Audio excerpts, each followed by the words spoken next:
Hello everyone, I hope you all are doing really well. So मैं हूं तनीषा रंजन और आप देख रहे हैं लॉ ऑफ लैंड। तो आज हम लोग देखेंगे chapter 2 of criminal procedure code, जो बात करता है constitution of criminal courts and offices.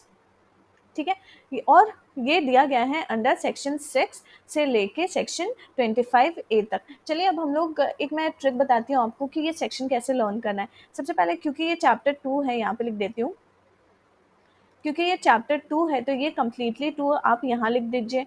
ठीक है, और 25 याद रखिएगा। 25 के बाद क्या आता है? 6 आता है। ठीक है, तो 6 से 25A तक चैप्टर 2 है। तो यहाँ से आपको पता थोड़ा ट्रिक मिल जाएगा कि आपको चैप्टर 2 का सेक्शन क्या है। अब what do you mean by, यहाँ पे जो हेडिंग है चैप्टर 2 का, constitution of criminal court and offices. What do you mean by constitution? Constitution का मतलब होता है स्टैब्लिशमेंट, किसी चीज को बनाना, किसी चीज को कॉन्स्टिट्यूट करना। तो establishment of criminal courts and offices.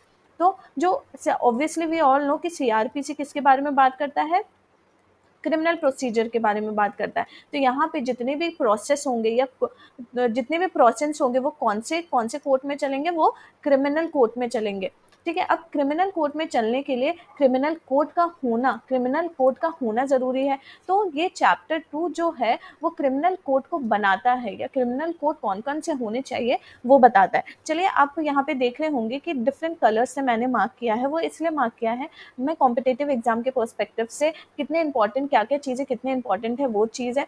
सबसे पहले ये पूरा ही चैप्टर ही इंपॉर्टेंट है फॉर प्री पर्सपेक्टिव या फिर एमसीक्यू के पर्सपेक्टिव से। अगर आप क्लैट आइलेट या डीयू दे रहे हैं या अदर कॉम्पिटेटिव एग्जाम दे रहे हैं जहाँ पे सीआरपीसी आपका सिलेबस में, तो एमसीक्यू के पर्पस से चैप्टर 2 बहुत इंपॉर्टेंट है। और अगर आप जुडिशरी दे रहे हैं तो एमसीक्यू के पर्पस से ये जितने भी मेंस के पर्पस से जितने भी ब्राउन से मैंने लिखा है, मार्क किया है, वो इंपॉर्टेंट है, और ग्रीन से जो मैंने मार्क किया है वो एमसीक्यू के बेसिस पे इंपॉर्टेंट है। ये जो कोर्ट ऑफ सेशन है उसी के अंदर ये सब चीज़ें आ जाती है। तो ये मेन हेडिंग है, उसके अंदर सब हेडिंग्स ये सब आपको लिखने होंगे अलॉन्ग विथ चैप्टर 3 के साथ साथ ये चैप्टर कोर्ट ऑफ सेशन का पावर चैप्टर 3 में दिया गया है।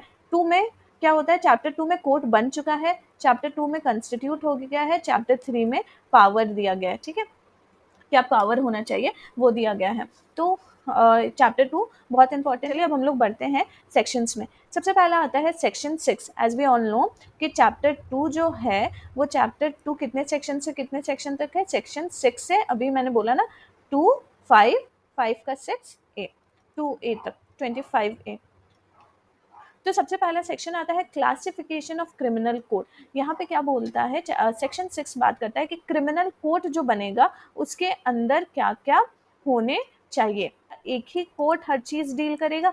ठीक है, ये क्रिमिनल कोर्ट है, ये क्रिमिनल कोर्ट है, क्या एक ही डेस्क के अंदर सारे क्राइम्स का सुनवाई होगा? अगर ऐसे होगा तो ओवरबर्डन हो जाएगा ये डेस्क, और स्पीडी जस्टिस नहीं मिलेगा, या फिर अच्छे से, अगर आप कोई भी इंसान ओवरबर्डन हो जाता है तो वो अच्छे से अपना काम नहीं कर पाता है। तो एक पर्टिकुलर क्रिमिनल कोड नहीं होगा, बल्कि ये क्रिमिनल कोड को क्लासिफाई किया गया है कि एक, और ये सब मिलके क्या होंगे? ये सब मिलके एक कोड कहलाएंगे जिनको हम लोग क्रिमिनल कोड बोलेंगे। ठीक है, अब हम लोग देखते हैं ये सेक्शन क्या बोलता है। सबसे पहले ये बिसाइड्स लिखा है, besides high court and the court constituted under any law. मतलब क्या हो गया? हाई कोर्ट और कोई भी स्पेशल लॉ के अंदर अगर कोई कोर्ट बना है, स्टैब्लिश किया गया है, उसके अलावे, बिसाइड का मतलब अलावे होता है, उसके अलावे, अदर देन दिस कोर्ट, मतलब इस कोर्ट के अलावे अगर कोई दूसरा कोर्ट बना है, सीआरपीसी में जितने भी कोर्ट्स दिए गए हैं उसके अलावे जितने भी कोर्ट्स बने, स्टैब्लिश किए गए स्पेशल लॉ में, जैसे जुवेनाइल जस्टिस एक्ट में जेजेबी है, जुवेनाइल जस्टिस बोर्ड है, चाइल्ड वेलफेयर कमिटी है, ठीक है, वो बने गए। तो ये हो गया। और हाई कोर्ट, सीआरपीसी के अलावे हाई कोर्ट जो बने गए उनके अलावे देयर शैल मतलब 100% इन एवरी स्टेट, इंडिया के जितने भी स्टेट है हर एक स्टेट में 100% mandatory the following classes of criminal code. तो मैंडेटरी इतने क्लासेस ऑफ क्रिमिनल कोड होने चाहिए। तो क्या क्या क्लासेस दिया गया है? सबसे पहला बोला गया है कोर्ट ऑफ सेशन होना चाहिए, कोर्ट ऑफ सेशन होना चाहिए। फिर बोला गया है judicial magistrate of first class होना चाहिए, या फिर अगर वो मेट्रोपॉलिटन एरिया है तो मेट्रोपॉलिटन मजिस्ट्रेट होना चाहिए, judicial magistrate of second class होने चाहिए, एग्जीक्यूटिव मजिस्ट्रेट होने चाहिए। यहाँ पे आगे हम लोग देखेंगे एग्जीक्यूटिव मजिस्ट्रेट के साथ डिस्ट्रिक्ट मजिस्ट्रेट भी इंक्लूड होते हैं। ठीक है। तो अब ये जो हमने क्रिमिनल कोड बनाया है, अब सबसे पहले ये क्रिमिनल कोड का ये सेक्शन क्या बोल रहा है, ये सेक्शन बोल रहा है कि हर एक स्टेट में होना चाहिए, एवरी स्टेट ऑफ इंडिया, हर एक स्टेट में क्या होना चाहिए, ये क्रिमिनल कोर्ट होना चाहिए। और क्रिमिनल कोर्ट के अंदर क्या होते हैं, सबसे पहले कोर्ट ऑफ सेशन होना चाहिए, ठीक है। दूसरा होना चाहिए metro judicial magistrate first class या मेट्रोपॉलिटन मजिस्ट्रेट। तीसरा होना चाहिए judicial magistrate second class. And चौथा होना चाहिए एग्जीक्यूटिव मजिस्ट्रेट या डिस्ट्रिक्ट मजिस्ट्रेट। डिस्ट्रिक्ट मजिस्ट्रेट यहाँ नहीं दिया हुआ है, पर आगे हम लोग देखेंगे एग्जीक्यूटिव मजिस्ट्रेट में भी डिस्ट्रिक्ट मजिस्ट्रेट इंक्लूडेड होते हैं, ठीक है। तो आपको सेक्शन 6 समझ में आ गया होगा कि एक अकेला कोर्ट, बस कोर्ट ऑफ सेशन मिल के सारे केसेस नहीं डील कर सकता है, इसलिए बहुत सारे कोर्ट्स बनाए गए हैं ताकि डिवीजन ऑफ पावर हो सके एंड आराम से काम हो सके, कोई भी ओवर बर्डन ना हो। तो ये क्लासिफाई कर दिया गया है। अब यहाँ पे एमसीक्यू कहाँ कहाँ बनेंगे, सबसे पहले ये जो बिसाइड क्लॉज है, beside high court and special law, यहाँ पे बनेगा। दूसरा बनेगा, हमेशा ही आप देखिएगा कोई भी सेक्शन में शैल में ये सब एंड और ये सब पे बनता है, तो यहाँ पे शैल मतलब मैंडेटरी इन एवरी स्टेट, और ये चारों पे आता है। यहाँ पे डिस्ट्रिक्ट मजिस्ट्रेट नहीं लिखा हुआ, अगर आपके ऑप्शन में डिस्ट्रिक्ट मजिस्ट्रेट होगा तो मैंने आपको बता दिया है, पर डिस्ट्रिक्ट मजिस्ट्रेट पे आप क्लिक नहीं कीजिएगा क्योंकि यहाँ पे स्पेसिफिकली मेंशन नहीं किया गया, ठीक है। तो यहाँ पे अब नेक्स्ट आते हैं section 7। Section 7 talks about territorial divisions. अब इसका मतलब क्या हो गया, टेरिटोरियल मतलब क्या हो गया, टेरिटोरियल हो गया एक पर्टिकुलर एरिया, एक जुरिस्डिक्शन भी बोलते हैं, टेरिटरी मतलब लैंड होता है। तो अब लैंड का डिवीजन कैसे होगा, एज पर द कोर्ट्स। अब कोर्ट हम लोगों ने देख लिया कि ये कोर्ट्स होने चाहिए, अब उनका डिवीजन कैसे होगा, टेरिटोरियल डिवीजन बताया गया। अब 3 तरह के डिवीजन यहाँ पे बताए गए, एक सेशन डिवीजन बताया गया है, अल्टरेशन और डिवीजन। यहाँ पे डिवीजन का मतलब क्या है, यहाँ पे डिवीजन का मतलब है सब डिवीजन, ठीक है। तो अब क्या हो गया, सबसे पहला क्लॉज बोलता है, clause 1 talks about session division. ये क्या बोलता है, सेशन डिवीजन में एवरी स्टेट, हर एक state shall be a session division और shall consist of session divisions and every session division shall for the purpose of this court be a district or consist of district। मतलब क्या हो गया, मतलब ये हो गया कि हर एक, हम लोगों ने पिछले सेक्शन 6 में देखा कि एवरी स्टेट में क्या होने चाहिए, ये सब 4 तरह के कोर्ट्स होने चाहिए। अब यहाँ पे बोल रहा है कि हर एक स्टेट में सेशन डिवीजन होना चाहिए, ठीक है, हर एक स्टेट में सेशन डिवीजन होना चाहिए, ठीक है। और उसके बाद बोल रहा है कि ये जो स्टेट में सेशन डिवीजन है वो हर एक, यहाँ पे देखिए बेटा, be a for the purpose of this court be a district और कंसिस्ट ऑफ द डिस्ट्रिक्ट, मतलब हर एक स्टेट में सेशन डिवीजन होगा और हमेशा ही एक सेशन डिवीजन नहीं होगा, हर एक डिस्ट्रिक्ट में सेशन डिवीजन होगा, और जहां जहां सेशन डिवीजन होगा उसे हम लोग एक डिस्ट्रिक्ट मान लेंगे। मतलब इसमें क्या हो गया, ये बोला जा रहा है सीआरपीसी के अंदर ही स्पेसिफिकली ये बोला जा रहा है कि जहां जहां सेशन डिवीजन होगा वो पर्टिकुलर सेशन डिवीजन का जो टेरिटरी होगा, जो जुरिस्डिक्शन होगा, जहां तक उसे पावर दिया गया होगा ये सेशन डिवीजन का, उस सेशन डिवीजन का जहां तक जिस लैंड तक पावर होगा उस लैंड को हम लोग एक डिस्ट्रिक्ट मान लेंगे, ठीक है, एक डिस्ट्रिक्ट मान लेंगे। तो हर स्टेट में सेशन डिवीजन होना चाहिए और जितने भी सेशन डिवीजन्स होंगे हर एक सेशन डिवीजन का टेरिटरी एक डिस्ट्रिक्ट होगा, ये बोला जा रहा है क्लॉज 1 में। उसके बाद प्रोविजो आया, प्रोविजो में ये मेट्रोपॉलिटन एरिया आ जाता है। प्रोविजो बोलता है provided that every metropolitan area shall for the set purpose be separate session division and district. मतलब क्या हो गया, मतलब बोला जाता है कि जो मेट्रोपॉलिटन एरिया है, अब हम लोग देखेंगे सेक्शन 8 में कि मेट्रोपॉलिटन एरिया क्या होता है। हम लोगों ने सेक्शन 6 में भी देख लिया, 7 में भी देख लिया कि मेट्रोपॉलिटन एरिया आ रहा है। मेट्रोपॉलिटन, अगर अगर कोई भी मेट्रोपॉलिटन एरिया है तो वहां पे जो सेशन डिवीजन होगा वो क्या होगा, वो डिफरेंट डिस्ट्रिक्ट हो जाएगा, that will be a separate session division and district, ठीक है।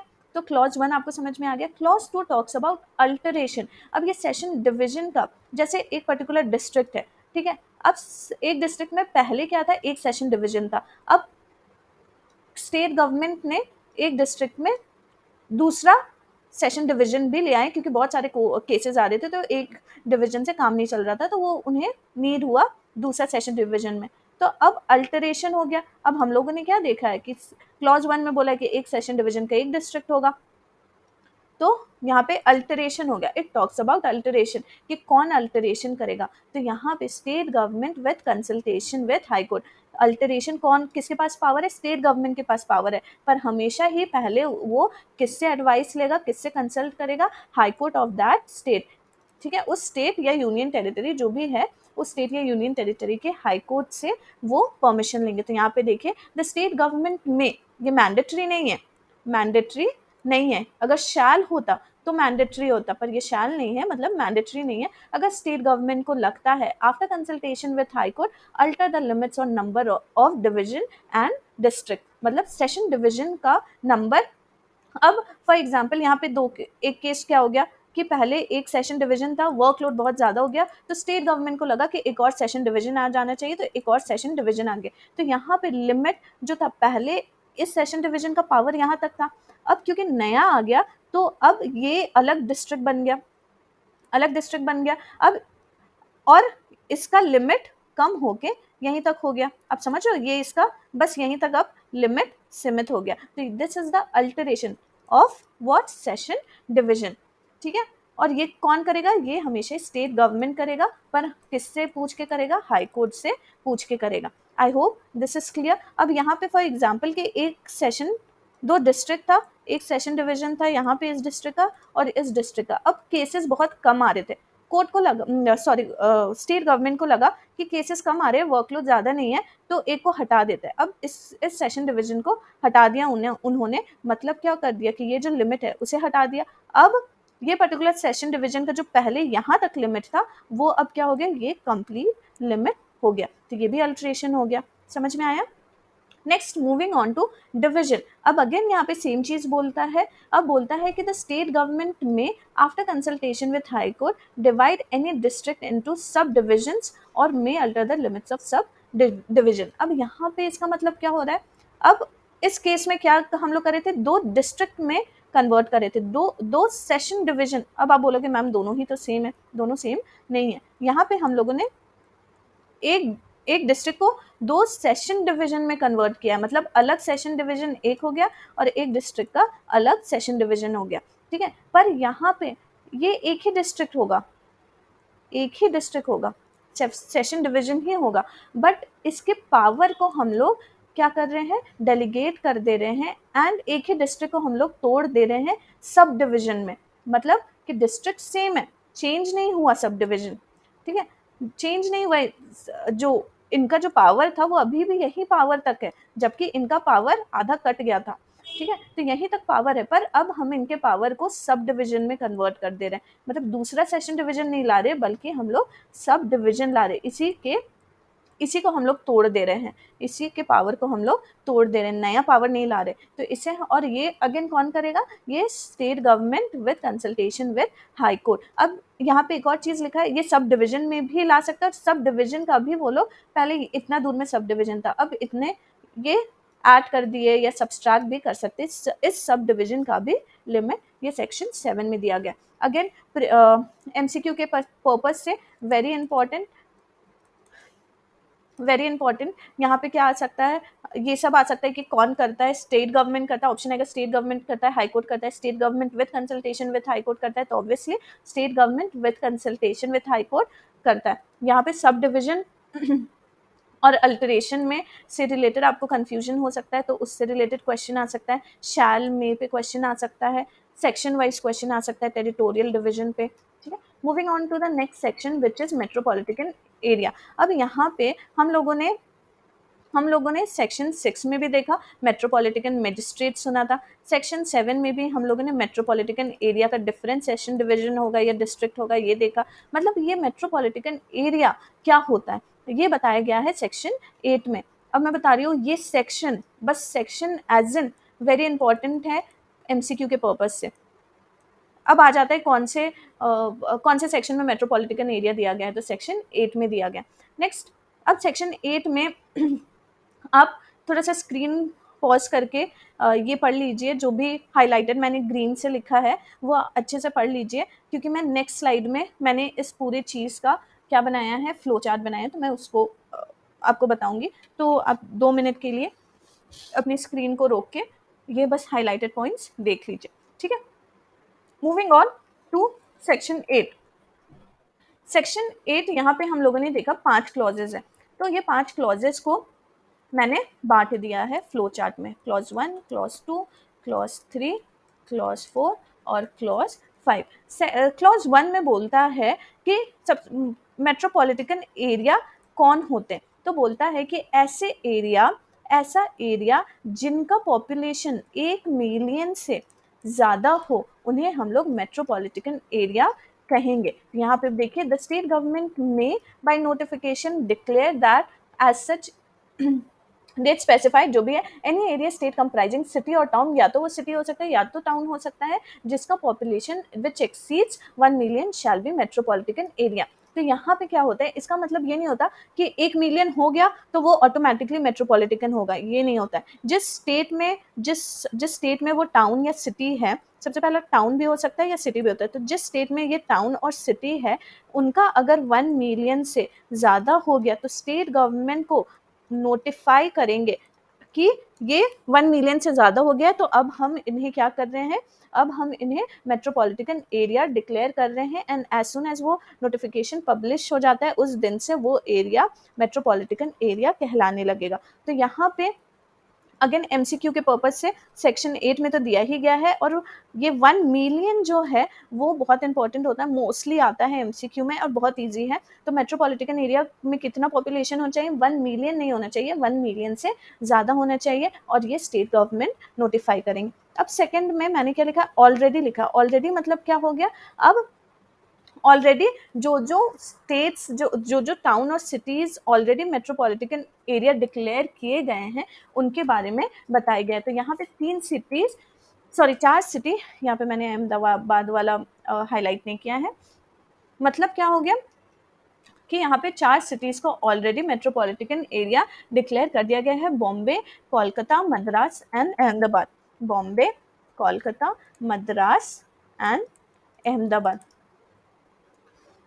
ठीक है, तो अब यहाँ पे क्या हो गया कि क्लॉज 2 बोलता है कि जब से ये सीआरपीसी का कमेंसमेंट हुआ है तब से जो भी प्रेसिडेंशियल टाउन था, जब ब्रिटिशर्स थे उस टाइम का बात कर रहे हैं, तो जो भी प्रेसिडेंशियल टाउन थे वो ऑलरेडी मेट्रोपॉलिटन एरिया में कहलाएंगे। ठीक है, मेट्रोपॉलिटन एरिया। यहाँ पे पॉपुलेशन मैटर नहीं कर रहा है कि पॉपुलेशन 1 मिलियन है या नहीं है। सीआरपीसी जब से बना है तब से ये लोग प्रेसिडेंशियल टाउन थे, तो क्योंकि ये लोग प्रेसिडेंशियल टाउन थे तो ये लोग को हम लोग मेट्रोपॉलिटन एरिया डिक्लेयर करेंगे, जिसमें क्या है, कौन कौन टाउन को बोला गया है, सॉरी कौन कौन सिटी को बोला गया है। एक बॉम्बे हो गया जो अब मुंबई हो गया है, यहाँ पे कैलकाटा लिखा हुआ है, कोलकाता हो गया है, मद्रास एंड अहमदाबाद। ये 4 अगेन एमसीक्यू के लिए आते हैं ये चारों के नाम। ठीक है, अब लिमिट्स ऑफ बाउंड्रीज, क्लॉज 3 में क्या बोला गया है, अगेन यहाँ पे देखिएगा क्लॉज 3 में बोला गया है कि state government by notification extend reduce और alters the limit of metropolitan area, but यहाँ पे बट आता है, but the reduction and alteration shall not be so made as to reduce the population to such areas less than 1 million. मतलब क्या हो गया, यहाँ पे बोला गया कि अब ऑलरेडी डिक्लेयर्ड है, इनको हटा के जितने भी अब स्टेट गवर्नमेंट ने डिक्लेयर किया है, नया डिक्लेयर किया है, जैसे बैंगलोर अभी डिक्लेयर किया गया है कि मेट्रोपॉलिटन एरिया है। ठीक है, फॉर एन एग्जाम्पल अब स्टेट गवर्नमेंट को लग रहा है कि बैंगलोर का लिमिट क्या करना है, बैंगलोर का जो जुरिस्डिक्शन है, टेरिटरी है, उसको अल्टर करना है, या तो उसको इंक्रीज करना है, या तो डिक्रीज करना है, या तो चेंज करना है। तो अब मे बी जितने एरिया में बैंगलोर है वो एक्सटेंड, आगे के जो बैंगलोर के बाहर जो एरियाज है उसको एक्सटेंड करके मेट्रोपॉलिटन एरिया कर दे, या फिर बैंगलोर को थोड़ा छोटा कर दे। तो ये सब कौन कर सकता है, कर्नाटका के स्टेट गवर्नमेंट कर सकते हैं, क्योंकि बैंगलोर कर्नाटका में। तो ये बोलता है, ये पावर देता है स्टेट गवर्नमेंट को, अगर उन्हें लगता है कि मेट्रोपॉलिटन एरिया को इंक्रीज करना है, डिक्रीज करना है, या किसी तरह का अल्टरेशन करना है तो वो कर सकते। बट यहाँ पे लिखा हुआ है पर क्या नहीं कर सकते, पर बोला गया है कि आप ये तो कर सकते हो, पर आपका ये चीज़, ये जो इंक्रीज डिक्रीज करने का पर्पस है वो 1 मिलियन से कम पॉपुलेशन करने का पर्पस नहीं होना चाहिए। ऐसा नहीं कि अभी फॉर एग्जांपल कि बैंगलोर में 2 मिलियन लोग का पॉपुलेशन है, अब क्योंकि आपको अब बैंगलोर को मेट्रोपॉलिटन एरिया नहीं डिक्लेयर करना है, तो आप उसे हाफ पार्ट में हाफ हाफ हाफ पार्ट में कट कर दे रहे हो, और वो 1 मिलियन एग्जैक्ट हो रहा है, और मेट्रोपॉलिटन के लिए 1 मिलियन से अबव होना चाहिए, तो 1 मिलियन एग्जैक्ट हो जा रहा है। तो क्योंकि आपको पॉपुलेशन कम दिखाना है, उसके लिए आप उसे क्या नहीं कर सकते हो, आप उसे डिक्रीज नहीं कर सकते, जस्ट बिकॉज आपको पॉपुलेशन कम दिखाना है। ठीक है, अब नेक्स्ट हो गया एक्ट ऑफ गॉड। तो गॉड एग्जैक्टली नहीं दिया हुआ है, पर इसे लर्न करने के लिए मैंने लिखा है। ये एक्ट ऑफ गॉड एग्जैक्टली वहाँ पे मेंशन नहीं है ना, कहीं पे भी ऐसा अजम्पशन आता है, बट वो एक्ट ऑफ गॉड इसलिए लिखा है क्योंकि यहाँ पे किसी भी पर्पज से, किसी भी रीजन से अगर टेरिटरी जो भी मेट्रोपॉलिटन एरिया है वो कम हो जाता है, जैसे फॉर एग्जांपल इतने एरिया में यहाँ से रिवर आने लगा तो डिवाइड हो गया, या फिर अर्थक्वेक आ गया, या फिर कोलिजन हो गया, या जो भी हो गया, कोई भी रीजन से अगर वो एरिया घट गया और घटने के कारण 1 मिलियन से कम हो गया, तो वो एरिया मेट्रोपॉलिटन एरिया कहलाने से सीज हो जाएगा। सेम चीज यहाँ पे लिखा हुआ है, where after an area has been declare और deem to have been declare to be a metropolitan area, मतलब जो भी एरिया जो डिक्लेयर हो चुका है, क्लॉज 2 में डिक्लेयर कर दिया गया है कि मेट्रोपॉलिटन एरिया कहलाएगा, the population of such area falls below 1 million, मतलब उसका 1 मिलियन से 1 मिलियन के नीचे हो गया population, be it of any region, शायद कोविड के टाइम पे क्या बोलते हैं, बॉम्बे से लोग आ रहे थे वापस, या मेट्रोपॉलिटन एरिया से ह्यूज अमाउंट में, ह्यूज पॉपुलेशन में लोग वापस आए हैं, तो नॉट बॉम्बे तो एनीवे नहीं ही होगा, क्योंकि वो क्लॉज 2 में ऑलरेडी ये हो चुका है। यहाँ पे मैंने क्लॉज 2 बोला था, क्लॉज 1 होगा, ठीक है। क्लॉज 1 में जो मेट्रोपॉलिटन एरिया डिक्लेयर किए गए। अब यहाँ पे जैसे बैंगलोर का अगर मैं एग्जांपल लेती हूँ, तो बैंगलोर में कोविड के टाइम पे ह्यूज पॉपुलेशन अपने होम टाउन आ गए, तो अगर वो पॉपुलेशन घट गया by way of any reason, इसलिए मैंने एक्ट ऑफ गॉड लिखा। एक्ट ऑफ गॉड कोई भी रीजन से, कि अर्थक्वेक आया तो ह्यूज अमाउंट में लॉस ऑफ लाइफ हो गया, फ्लड आया ह्यूज अमाउंट में लॉस ऑफ लाइफ हो गया, लोग माइग्रेट कर रहे हैं, या फिर जो भी रीजन से अगर पॉपुलेशन कम हो जाता है, तो such area shall on and from such date as the state government may specify in this behalf cease to be metropolitan area। मतलब क्या हो गया कि अगर 1 मिलियन से कम हो गया पॉपुलेशन कोई भी रीजन से, उस एरिया का जो ऑलरेडी मेट्रोपॉलिटन एरिया क्लॉज 1 में डिक्लेयर कर दिया गया है, तो स्टेट गवर्नमेंट जिस दिन से ये नोटिफाई करेंगे कि उसका पॉपुलेशन घट गया है और वो मेट्रोपॉलिटन एरिया अब नहीं है, उस दिन से वो मेट्रोपॉलिटन एरिया नहीं रहेगा। अब क्लॉज 5 बात करता है with respect to subsection 3। 3 talks about limits of boundaries. Clause 5 बोलता है कि where the state government reduces or alters under subsection 3 the limit of metropolitan area, such reduction or alteration shall not affect any kind of inquiry, trial or appeal pending immediately before such reduction or alteration before any court of magistrate। Basically क्या होता है, इसका मतलब होता है कि जो हम लोग सबसेक्शन 3 में देखें कि आप ये पर्टिकुलर मेट्रोपॉलिटन एरिया, और इस मेट्रोपॉलिटन एरिया को आप क्या कर रहे हो, आप 3 भाग में बांट दियो। तो अब जैसे हम लोगों ने देखा कि 8 मेट्रोपॉलिटन एरिया में एक डिवीजन होता है, और जो भी 4 तरह के कोर्ट्स होंगे। अब क्या होगा कि अब आपने डिवाइड कर दिया, तो इसका भी केस यहाँ पे लड़ा जा रहा होगा, इसका भी केस यहाँ पे लड़ा जा रहा होगा, ट्रायल चल रहा होगा, इंक्वायरी चल रहा होगा, जो भी चल रहा होगा। अब क्योंकि आपने डिवाइड कर दिया है, तो ये जो केसेस ऑलरेडी चल रहे हैं इस सेशन डिवीजन में और उनके कोर्ट्स में, जो भी क्लासिफाइड है 4 कोर्ट्स, वो जो चल रहे हैं वो खत्म नहीं होंगे, वो केस चलते रहेंगे जब तक जजमेंट ना आ जाए। वो चीज बोला गया है अंडर क्लॉज 5। तो आई होप सेक्शन 8 क्लियर होगा। सेक्शन 8 इटसेल्फ एक एमसीक्यू है, सेक्शन 8 का क्लॉज 1 एक एमसीक्यू है, सेक्शन 8 का क्लॉज 2 एक एमसीक्यू। क्लॉज 1 तो 90% वाला एमसीक्यू है, ये 50-50 वाला है, ठीक है, 50-50 वाला। एंड 4-5 भी इंपॉर्टेंट है, प्लस पर 1 and 2 बहुत ज़्यादा इंपॉर्टेंट है, इंक्लूडिंग